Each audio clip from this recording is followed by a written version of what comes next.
നമുക്കും ഇൻസ്റ്റാഗ്രാം വഴി ഈസി ആയിട്ട് പൈസ ഉണ്ടാക്കാം. അതെങ്ങനെയാണെന്നുള്ളതാണ് നമ്മൾ ഇന്ന് ഈ വീഡിയോയിലൂടെ പരിശോധിക്കുന്നത്. എല്ലാവർക്കും പുതിയൊരു വീഡിയോയിലോട്ട് സ്വാഗതം. നമുക്കറിയാം 1 ബില്യൺ ആക്റ്റീവ് യൂസേഴ്സ് ആണ് ഇൻസ്റ്റാഗ്രാമിലുള്ളത്. ഇതിൽ 80 മില്യൺ ആളുകളോളം ഇന്ത്യയിൽ നിന്നുള്ള യൂസേഴ്സാണ്. ടിക്ടോക്ക് ഒക്കെ നിരോധിച്ചതോടുകൂടി ടിക്ടോക്കിനൊക്കെ ഒരുപാട് ആളുകൾ ഇൻസ്റ്റാഗ്രാമിലോട്ടും യൂട്യൂബിലോട്ടും ഫേസ്ബുക്കിലോട്ടും ഒക്കെ വന്നുകൊണ്ടിരിക്കുകയാണ്. അതിൽ ഏറ്റവും കൂടുതൽ യൂട്യൂബിലാണ്, പിന്നെ ഇൻസ്റ്റാഗ്രാമിലാണ്. അപ്പോൾ ഈ ഒരു 3 ടെക്നിക്ക് ഉപയോഗിച്ചിട്ട് 3 മെത്തേഡുകളിലൂടെ നമുക്ക് ഇൻസ്റ്റാഗ്രാം വഴി നമുക്കും പൈസ ഉണ്ടാക്കാം. അതിലാദ്യം അഫിലിയേറ്റഡ് മാർക്കറ്റിംഗ് ആണ്. അഫിലിയേറ്റഡ് മാർക്കറ്റിംഗ് എന്ന് പറഞ്ഞാൽ ആമസോൺ, ഫ്ലിപ്കാർട്ട്, ഇങ്ങനെ ഒരുപാട് ഇന്റർനാഷണൽ വെബ്സൈറ്റ്, ഓൺലൈൻ പ്രൊഡക്റ്റുകൾ സെല് ചെയ്യുന്ന വെബ്സൈറ്റുകളുണ്ട്. ഈ വെബ്സൈറ്റുകൾ വഴി നമ്മളൊരു പ്രൊഡക്റ്റ് വാങ്ങുകയോ അല്ലെങ്കിൽ നമ്മൾ ആ പ്രൊഡക്റ്റ് ഉപയോഗിക്കാൻ വേണ്ടി വാങ്ങുകയോ ഒക്കെ ചെയ്യുമ്പോൾ നമ്മൾ ആ പ്രൊഡക്റ്റിനെ പറ്റി ചെറിയൊരു ഫോട്ടോ അല്ലെങ്കിൽ അതിൻ്റെ ഒരു ഡിസ്ക്രിപ്ഷൻ നമ്മൾ ഇൻസ്റ്റാഗ്രാം അക്കൗണ്ടിലൂടെ പാസ് ചെയ്യുന്നു. അതായത് നമ്മളൊരു ഫോട്ടോ പോസ്റ്റ് ചെയ്യുന്നു, അതിൻ്റെ അടിയിൽ ഡിസ്ക്രിപ്ഷനായിട്ട് ആ ഒരു അഫിലിയേറ്റഡ് ലിങ്കും കൂടെ പാസ് ചെയ്യുന്നു. ആ ഇൻസ്റ്റാഗ്രാം പോസ്റ്റ് കണ്ടുകൊണ്ട് ആരെങ്കിലും നമ്മൾ അഫിലിയേറ്റഡ് ലിങ്ക് വഴി ആ പ്രൊഡക്റ്റ് വാങ്ങിക്കുകയാണെങ്കിൽ അതിൻ്റെ ഒരു പർട്ടിക്കുലർ കമ്മീഷൻ, അവരെത്രയാണോ നിശ്ചയിച്ചേക്കുന്നത് ആ കമ്മീഷൻ നമുക്ക് കിട്ടും. അതാണ് അഫിലിയേറ്റഡ് മാർക്കറ്റിംഗ് എന്ന് പറയുന്നത്. അഫിലിയേറ്റഡ് മാർക്കറ്റിംഗ് ചെയ്യാൻ വേണ്ടിയിട്ട് അത്യാവശ്യം നമുക്ക് നല്ല ഫോളോവേഴ്സ് വേണം. ഫോളോവേഴ്സ് മാത്രം പോരാ, അതായത് നമ്മളിടുന്ന പോസ്റ്റുകൾ നന്നായിട്ട് റീച്ച് ആവാൻ വേണം. എങ്കിൽ മാത്രമേ ഈ അഫിലിയേറ്റഡ് മാർക്കറ്റിംഗ് കാര്യമായിട്ട് വർക്കൗട്ട് ആവുള്ളൂ.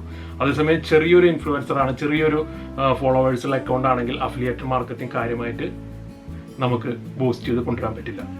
അതുമാത്രമല്ല, നമ്മളിപ്പോൾ ഉദ്ദേശിക്കുന്നതെന്ന് പറഞ്ഞാൽ നമ്മൾ ഇൻസ്റ്റാഗ്രാം പേജ് ഒരു ട്രാവൽ റിലേറ്റഡ് ആണ്, അല്ലെങ്കിൽ ഫുഡ് റിലേറ്റഡ് ആണ്, അല്ലെങ്കിൽ ബ്യൂട്ടി റിലേറ്റഡ് ആണ്. അങ്ങനെ ഒരു പ്രത്യേക നിശ്ചയിലാണ് നമ്മളൊരു ഇൻസ്റ്റാഗ്രാം അക്കൗണ്ട് കീപ്പ് ചെയ്യുന്നു എന്നുണ്ടെങ്കിൽ ആ ഒരു റിലേറ്റഡ് ആയിട്ടുള്ള പ്രൊഡക്റ്റ്, ഫോർ എക്സാമ്പിൾ ഇപ്പോൾ ബ്യൂട്ടി പ്രൊഡക്റ്റ്, അല്ലെങ്കിൽ ഒരു ട്രാവൽ ഗിയേഴ്സ്, അല്ലെങ്കിൽ ട്രാവൽ ക്യാമറ ആക്സറീസ്, അങ്ങനെയുള്ള സാധനങ്ങളുമായിട്ട് റിലേറ്റഡ് ചെയ്തിട്ടുള്ള പ്രൊഡക്റ്റുകളാണ് അഫിലിയേറ്റഡ് മാർക്കറ്റിംഗ് നമ്മളെ ഇൻസ്റ്റാഗ്രാം അക്കൗണ്ടിലൂടെ മാർക്കറ്റ് ചെയ്യേണ്ടത്. കാരണം എന്താണെന്ന് വെച്ചാൽ ഇത്തരം ഇൻസ്റ്റാഗ്രാം അക്കൗണ്ടുകൾ ഫോളോ ചെയ്യുന്നത്, ഫോർ എക്സാമ്പിൾ ഇപ്പോൾ ട്രാവൽ ഇൻസ്റ്റാഗ്രാം അക്കൗണ്ട് ഫോളോ ചെയ്യുന്നത് ട്രാവലുമായിട്ട് ബന്ധപ്പെട്ടിട്ടുള്ള, ട്രാവലുമായിട്ട് ഇഷ്ടപ്പെട്ടിട്ടുള്ള, അതുമായിട്ട് പല രാജ്യങ്ങളോടും പോകാൻ ആഗ്രഹിക്കുന്ന ആളുകളാണ് നമ്മളെ അക്കൗണ്ട് മിക്കവാറും ഫോളോ ചെയ്യുക. അപ്പം അങ്ങനെ വരുമ്പോൾ ആ ട്രാവലുമായിട്ടുള്ള റിലേറ്റഡ് ചെയ്തിട്ടുള്ള പ്രൊഡക്റ്റുകളാണ് അഫിലിയേറ്റഡ് മാർക്കറ്റിലോട്ട് നമ്മൾ പുള്ളി ചെയ്യുന്നു എന്നുണ്ടെങ്കിൽ അതുവഴി നമുക്ക് ഒരുപാട് റീച്ചും ഒരുപാട് ആ പ്രൊഡക്റ്റ് സെല്ല് ചെയ്യാനുള്ള ചാൻസ് വളരെ കൂടുതലാണ്. അപ്പോൾ അഫിലിയേറ്റഡ് മാർക്കറ്റിംഗ് ആണ് ഒന്നാമത്തെ മെത്തേഡ്. അഫിലിയേറ്റഡ് മാർക്കറ്റ് ഒരുപാട് പ്രൊഡക്റ്റുകൾ നമുക്ക് അവൈലബിൾ ആണ്. പ്രത്യേകിച്ച് ആമസോൺ വഴി, ഫ്ലിപ്കാർട്ട് വഴിയൊക്കെ ഏറ്റവും ലേറ്റസ്റ്റ് ആയിട്ടുള്ള പുതിയ ഒരുപാട് പ്രൊഡക്റ്റുകൾ അവൈലബിൾ ആണ്. ആ പ്രൊഡക്റ്റുകൾ ഒന്നുമില്ലെങ്കിൽ നമ്മൾ വാങ്ങിക്കുക, അല്ലെങ്കിൽ നമ്മൾ അതിൽ ഒരു ഫോട്ടോ അവരുടെ പെർമിഷനോട് കൂടി നമ്മൾ ഇൻസ്റ്റാഗ്രാമിൽ അക്കൗണ്ടിലോട്ട് പോസ്റ്റ് ചെയ്തുകൊണ്ട് അഫിലിയേറ്റഡ് ലിങ്ക് കൂടെ കൊടുത്തു കഴിഞ്ഞാൽ ആ അഫിലിയേറ്റഡ് ലിങ്ക് വഴി നമുക്ക് പൈസ സമ്പാദിക്കാൻ പറ്റും. രണ്ടാമത്തെ മെത്തേഡ് എന്ന് പറഞ്ഞാൽ ഇൻഫ്ലുവൻസ് മാർക്കറ്റിംഗ് ആണ്. ഇൻഫ്ലുവൻസർ മാർക്കറ്റിംഗ് എന്ന് പറയാം. എന്ന് വെച്ചാൽ നമ്മളിപ്പോൾ അത്യാവശ്യം ഫോളോവേഴ്സ് ഉള്ള ഒരു ഇൻസ്റ്റാഗ്രാം ആക്റ്റീവ് യൂസറാണ്. അപ്പോൾ നമ്മളെ തേടി ഒരുപാട് ബ്രാൻഡ് കമ്പനികളും ഒരുപാട് പ്രൊഡക്റ്റ് സെല് ചെയ്യുന്ന കമ്പനികളും ഒക്കെ നമ്മൾ തേടി വരും. ഒരുപാട് വലിയ കമ്പനികൾ സ്ഥിരമായിട്ട് വലിയ ഇൻഫ്ലുവൻസേഴ്സിനെ തേടിക്കൊണ്ടിരിക്കുകയാണ്. കാരണം അവരൊരു പ്രൊഡക്റ്റ് നമ്മളിലൂടെ മാർക്കറ്റ് ചെയ്യുമ്പോൾ ആ പ്രൊഡക്റ്റ് അവർക്ക് സെയിൽ ആവുന്നു, കൂടുതൽ റീച്ച് കിട്ടുന്നു. അപ്പോൾ കൂടുതലും ഇപ്പോൾ യൂട്യൂബേഴ്സ് ആയാലും ടിക്ടോക്കേഴ്സ് ആയാലും ഇൻസ്റ്റാഗ്രാം ഇൻഫ്ലുവൻസേഴ്സ് ആയാലും ഒരുപാട് ആൾക്കാരെ പുതിയ കമ്പനികൾ, പഴയ കമ്പനികൾ, വലിയ ബ്രാൻഡഡ് ആയിട്ടുള്ള കമ്പനികളൊക്കെ തിരഞ്ഞുകൊണ്ടിരിക്കുകയാണ്. അപ്പോൾ അവർ ആദ്യം നോക്കുക എന്ന് പറഞ്ഞാൽ നമ്മൾക്ക് എത്ര ഫോളോവേഴ്സ് ഉണ്ട്, ആ ഫോളോവേഴ്സ് നമ്മളൊരു പോസ്റ്റ് ഇട്ട് കഴിഞ്ഞാൽ എത്ര ആൾക്കാർ ലൈക്ക് ചെയ്യുന്നുണ്ട്, എത്ര ആൾക്കാർ അതിൽ ആക്റ്റീവായി വരുന്നുണ്ട് എന്നുള്ള കാര്യങ്ങൾ നോക്കിയിട്ടാണ് ഓരോ വലിയ കമ്പനികളും നമ്മളെ സമീപിക്കുന്നത്. അപ്പോൾ നമ്മൾ ചെയ്യാനുള്ള കാര്യം എന്ന് പറഞ്ഞാൽ നമ്മളൊരു ഇൻസ്റ്റാഗ്രാം അക്കൗണ്ട് ആണെങ്കിൽ അതിൽ ആക്റ്റീവ് ഫോളോവേഴ്സിനെ കൊണ്ടുവരാനുള്ളതാണ്. നമുക്കറിയാം, ഇപ്പോൾ ഞാനും ഇതുപോലെ ആദ്യമായിട്ട് ട്രൈ ചെയ്യാൻ ശ്രമിച്ചിട്ടുള്ള ഒരു കാര്യമാണ് പൈസ കൊടുത്തുകൊണ്ട് ഇൻസ്റ്റാഗ്രാം ഫോളോവേഴ്സിനെ വാങ്ങിക്കുക, അല്ലെങ്കിൽ യൂട്യൂബ് ആയാലും പൈസ കൊടുത്തുകൊണ്ട് സബ്സ്ക്രിപ്ഷൻ കൂട്ടുക. ഇതൊക്കെ എന്ന് പറഞ്ഞാൽ ജെന്യുവൻ ആയിട്ടുള്ളൊരു മെത്തേഡല്ല. കാരണം ഇതിന്റെ പോളിസികൾക്ക്, ഇൻസ്റ്റാഗ്രാമിന്റെ പോളിസി ആയാലും യൂട്യൂബിന്റെ പോളിസികളായാലും അതിനൊക്കെ എതിരാണ് ഞാനിപ്പോൾ പറയുന്ന കാര്യങ്ങൾ. അപ്പോൾ ഒരിക്കലും ആ മെത്തേഡുകൾ നിങ്ങൾ ട്രൈ ചെയ്യരുത്.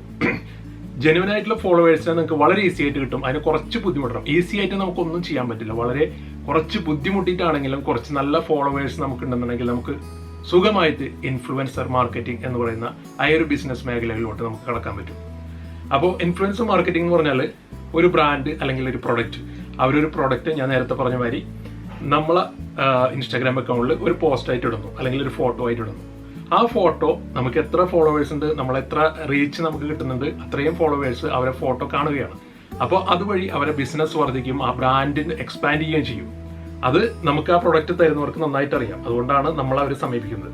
അതുവഴി നമുക്കൊരു നിശ്ചിത വരുമാനം അല്ലെങ്കിൽ നിശ്ചിത ഒരു പൈസ, നിശ്ചിത ഒരു ഇൻകം നമുക്ക് ആ കമ്പനികൾ തരും. കമ്പനികൾ ആ പ്രൊഡക്റ്റും തരും, അതുപോലെ തന്നെ നമുക്ക് പൈസയായിട്ടും കിട്ടും. അങ്ങനെ നമുക്ക് രണ്ടാമത്തെ ഈ ഇൻഫ്ലുവൻസർ മാർക്കറ്റിംഗ് എന്ന് പറയുന്ന ഒരു മെത്തേഡിലൂടെ പൈസ ഉണ്ടാക്കാൻ ഇൻസ്റ്റാഗ്രാം നല്ലൊരു ഓപ്ഷനാണ്. മൂന്നാമത്തെ ഒരു ഓപ്ഷൻ എന്ന് പറഞ്ഞാൽ നിങ്ങളൊരു ആർട്ടിസ്റ്റ് ആണോ, അല്ലെങ്കിൽ നിങ്ങൾ അത്യാവശ്യം കരകൗശല വസ്തുക്കൾ ഉണ്ടാക്കുന്ന ആളാണോ, അല്ലെങ്കിൽ അങ്ങനെയുള്ള എന്തെങ്കിലും മേഖലകളിലാണ് നിങ്ങൾ കൂടുതൽ ശോഭിക്കുന്നു എന്നുണ്ടെങ്കിൽ നിങ്ങൾക്കും ഇൻസ്റ്റാഗ്രാം അക്കൗണ്ട് വളരെ ഉപകാരപ്രദമാണ്. കാരണം നിങ്ങൾ വരക്കുന്ന ഒരു ചിത്രം അല്ലെങ്കിൽ നിങ്ങൾ ഉണ്ടാക്കുന്ന ഒരു പ്രൊഡക്റ്റ് ഇൻസ്റ്റാഗ്രാം അക്കൗണ്ടിലൂടെ, ഫോർ എക്സാമ്പിൾ ഇപ്പോൾ ഒരുപാട് എഴുത്തുകാർ, റൈറ്റേഴ്സ് ഇൻസ്റ്റാഗ്രാം അക്കൗണ്ട് യൂസ് ചെയ്യുന്നുണ്ട്. കാരണം അവർ എഴുതുന്ന ബുക്സ് അല്ലെങ്കിൽ അവർ എഴുതുന്ന ആർട്ടിക്കിൾസ് അവർക്ക് വിൽക്കണം, ഓൺലൈനായിട്ട് വിൽക്കണം എന്നുണ്ടെങ്കിൽ ഇൻസ്റ്റാഗ്രാം നല്ലൊരു മെത്തേഡാണ്. നിങ്ങൾ സ്വന്തമായിട്ട് വരച്ചേക്കുന്ന ഒരു ചിത്രം നിങ്ങൾ ഇൻസ്റ്റാഗ്രാം അക്കൗണ്ടിലോട്ട് പോസ്റ്റ് ചെയ്യണം. ഒരുപാട് ആൾക്കാർ നല്ല നല്ല ആർട്ടിസ്റ്റുകളെ തിരഞ്ഞുകൊണ്ടിരിക്കുന്നുണ്ട്. അപ്പോൾ നിങ്ങളുമായിട്ട് ബന്ധപ്പെട്ട ഒരാളാണ് നിങ്ങൾ ഫോളോ ചെയ്യുന്നുണ്ടെങ്കിൽ അയാൾക്ക് നിങ്ങളെ പടം ഇഷ്ടപ്പെടുകയാണെങ്കിൽ അയാൾ ഓട്ടോമാറ്റിക്കായിട്ട് ആ ഒരു ചിത്രത്തിന്റെ ഒറിജിനൽ കോപ്പി പൈസ കൊടുത്ത് വാങ്ങിക്കാൻ തയ്യാറാവും. അതുവഴിയും നിങ്ങൾക്ക് പൈസ ഇൻസ്റ്റാഗ്രാമിൽ ഉണ്ടാക്കാം. ഇതിനൊക്കെ പുറമെ ഏറ്റവും പ്രധാനപ്പെട്ട കാര്യം എന്ന് പറഞ്ഞാൽ നമ്മൾ ഇൻസ്റ്റാഗ്രാമിൽ എപ്പോഴും ആക്റ്റീവായിരിക്കുക എന്നുള്ളതാണ്. ആക്റ്റീവ് അല്ലാത്തൊരു അക്കൗണ്ട് ഒരിക്കലും റീച്ചിലോട്ട് എത്തില്ല. ആക്റ്റീവ് എന്ന് ഞാൻ ഉദ്ദേശിക്കുന്നത് മിനിമം നമ്മൾ ഒരു പോസ്റ്റോ 2 പോസ്റ്റോ വെച്ച് ദിവസം പോസ്റ്റ് ചെയ്തുകൊണ്ടിരിക്കുക. അതായത് നമുക്ക് കണ്ണി കണ്ട സാധനങ്ങളൊന്നുമല്ല, ആളുകൾക്ക് ഇൻട്രസ്റ്റിംഗ് ആയിട്ടുള്ള, ആളുകളെ എൻഗേജ് ചെയ്യാൻ പറ്റുന്ന പോസ്റ്റുകൾ നമ്മൾ ഉണ്ടാക്കി ഒരു ദിവസം അതിനാണ് നമ്മൾ കൺസിസ്റ്റൻസി എന്ന് പറയുന്നത്. ഒരു നിശ്ചിത സമയത്ത് കറക്റ്റ് നമ്മൾ ഒരു പോസ്റ്റ് അവിടെ വന്നിരിക്കണം. അപ്പോൾ നമ്മളെ ഫോളോ ചെയ്യുന്നവർക്ക് നമ്മൾ ആക്റ്റീവ് ആണെന്ന് അവർക്ക് തോന്നും. ഓട്ടോമാറ്റിക്കായിട്ട് ഒരുപാട് ആളുകളിലോട്ട് ഈ അക്കൗണ്ട് എത്തുകയും നമ്മൾ ഒരുപാട് ഫോളോവേഴ്സ് നമുക്ക് കിട്ടുകയും ഒരുപാട് ലൈക്സും ഷെയറും അതുപോലുള്ള കാര്യങ്ങളൊക്കെ കിട്ടിക്കൊണ്ട് നമ്മളെ അക്കൗണ്ട് പെട്ടെന്നായിട്ട് ബൂസ്റ്റ് ചെയ്യാൻ പറ്റും. അപ്പോൾ ആക്റ്റീവായിട്ട് നമ്മൾ ഇരിക്കുക, ഇൻസ്റ്റാഗ്രാമിൽ എപ്പോഴും പോസ്റ്റുകൾ ചെയ്തുകൊണ്ടിരിക്കുക, നല്ല നല്ല പോസ്റ്റുകൾ ചെയ്യുക. ഇൻസ്റ്റാഗ്രാം സ്റ്റോറീസ് വളരെ ഇമ്പോർട്ടൻ്റ് ആണ്. ഒരു ദിവസം നമ്മൾ മിനിമം ഒരു സ്റ്റോറി വെച്ച് പോസ്റ്റ് ചെയ്യുക. ഇൻസ്റ്റാഗ്രാം സ്റ്റോറീസ് എന്ന് പറയുന്നത് നമ്മൾ ഇൻസ്റ്റാഗ്രാം എടുക്കുന്നതിന്റെ തൊട്ട് മുകളിൽ തന്നെ കാണാം. എപ്പോഴും സ്റ്റോറി, ഒരുപാട് ആൾക്കാർ ഇങ്ങനെ സ്റ്റോറി ഇട്ടേക്കണം കാണാം. ആ സ്റ്റോറി വളരെ ആക്റ്റീവാണ്. എന്ന് വെച്ചാൽ നമ്മളെപ്പോഴും ഇൻസ്റ്റാഗ്രാമിൽ ആക്റ്റീവ് ആണെന്ന് മറ്റുള്ളവരെ തോന്നിപ്പിക്കാൻ വേണ്ടിയിട്ടുള്ള ഒരു ഏറ്റവും നല്ലൊരു മാർഗ്ഗമാണ് ഇൻസ്റ്റാഗ്രാം സ്റ്റോറീസ്. അതുപോലെ തന്നെ ഹാഷ്ടാഗുകൾ, നമുക്ക് നമ്മൾ ഉദ്ദേശിക്കുന്ന അക്കൗണ്ടിലോട്ടുള്ള ഹാഷ്ടാഗുകൾ നമ്മൾ സെർച്ച് ചെയ്ത് കണ്ടുപിടിച്ച ആ ഹാഷ്ടാഗുകൾ മിനിമം ഒരു 30 എണ്ണത്തിൽ കൂടാത്ത ഹാഷ്ടാഗ്. 30 എണ്ണത്തിൽ കൂടി കഴിഞ്ഞാൽ അതുകൊണ്ടൊരു കാര്യമില്ല. 30, 15, 20 ഒക്കെയാണ് കൂടുതലും ആളുകൾ യൂസ് ചെയ്യുന്നത്. 15, 20 ഹാഷ്ടാഗ്, നല്ല റിലവൻ്റ് ആയിട്ടുള്ള ഹാഷ്ടാഗ് കണ്ടുപിടിക്കുക. ഹാഷ്ടാഗ് ഇൻസ്റ്റാഗ്രാമിൽ എങ്ങനെ നല്ല നല്ല ഹാഷ്ടാഗ് കണ്ടുപിടിക്കാമെന്ന് ഞാൻ അടുത്തൊരു വീഡിയോ ആയിട്ട് ചെയ്യും. അപ്പോൾ അത് നിങ്ങൾക്ക് ആ വീഡിയോ കാണുകയാണെങ്കിൽ നിങ്ങൾക്ക് കറക്റ്റ് മനസ്സിലാകും ഇൻസ്റ്റാഗ്രാമിൽ എങ്ങനെ ഹാഷ്ടാഗ് ഉണ്ടാക്കുക എന്നുള്ളത്. അപ്പോൾ ആ ഹാഷ്ടാഗിലൂടെ നിങ്ങൾക്ക് നിങ്ങളെ പ്രൊഡക്റ്റ് സെയിൽ ചെയ്യാം, അഫിലിയേറ്റഡ് മാർക്കറ്റ് ചെയ്യാം. അതുപോലെ തന്നെ ഇൻഫ്ലുവൻസർ മാർക്കറ്റിംഗ് എന്ന് പറയുന്ന പുതിയൊരു ബിസിനസ് മേഖലകളിലോട്ട് നിങ്ങൾക്ക് എത്താൻ പറ്റും. ഇത്രയും കാര്യങ്ങൾ നമുക്ക് ഇൻസ്റ്റാഗ്രാമിലൂടെ ഇൻസ്റ്റാഗ്രാം മണി മേക്കിങ്ങിൽ ഏറ്റവും പ്രധാനപ്പെട്ട 3 കാര്യങ്ങളാണ് ഞാൻ പറഞ്ഞത്. ഈ 3 മെത്തേഡുകളിലൂടെയും നമ്മൾ ആക്റ്റീവ് ആണെങ്കിൽ, നമ്മൾ കുറച്ച് ബുദ്ധിമുട്ടാൻ തയ്യാറാണെങ്കിൽ ഇൻസ്റ്റാഗ്രാമിലൂടെ വളരെ ഈസി ആയിട്ട് നമുക്ക് ഇൻകം ജനറേറ്റ് ചെയ്യാൻ പറ്റും.